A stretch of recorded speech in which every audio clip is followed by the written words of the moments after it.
The emergency room lights flickered as if the building itself had flinched, and in that single, unbearable second, the chief surgeon's hand closed around the quiet nurse's hair and yanked her head back in front of everyone.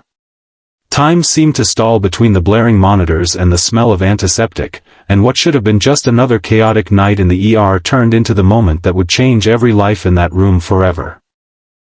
Her name was barely known, her voice almost never heard, yet something in her eyes shifted then, something steady and unbreakable, and no one could have guessed what the quiet nurse was about to do next.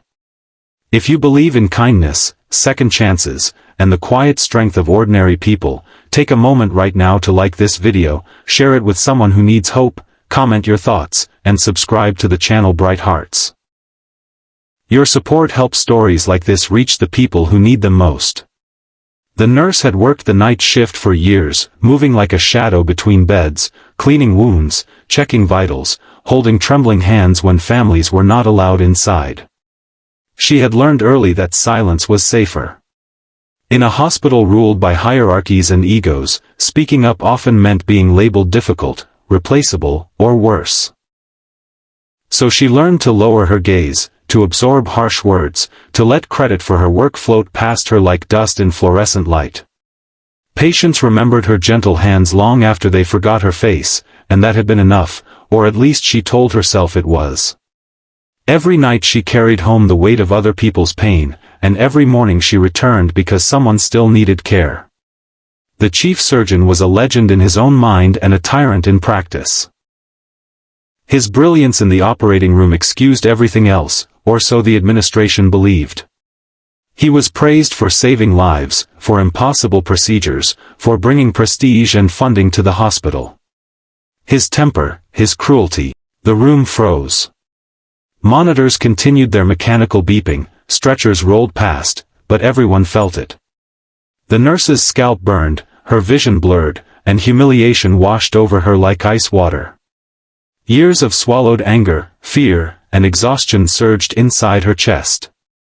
For a heartbeat, she considered shrinking back into silence, apologizing for existing, letting the moment pass like so many others had. That was what the system expected. That was what it was built on. Instead, she did something no one had ever seen her do. She straightened slowly, carefully, not with defiance but with a calm that felt heavier than shouting. She didn't raise her voice or her hands.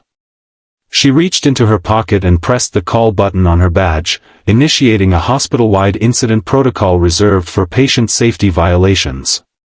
It was a move few remembered existed and fewer dared to use. She then continued her work, tending to the patient she had flagged, documenting every vital sign, every change, every minute, as if nothing extraordinary had happened, as if dignity itself had taken control of her body. The protocol triggered silent alarms. Cameras began recording. Supervisors received alerts. Security watched from screens. The chief surgeon, used to immediate submission, laughed it off at first, dismissing her action as insubordination. But something was changing. Other nurses began to stand closer to her, forming a quiet line of support without a word.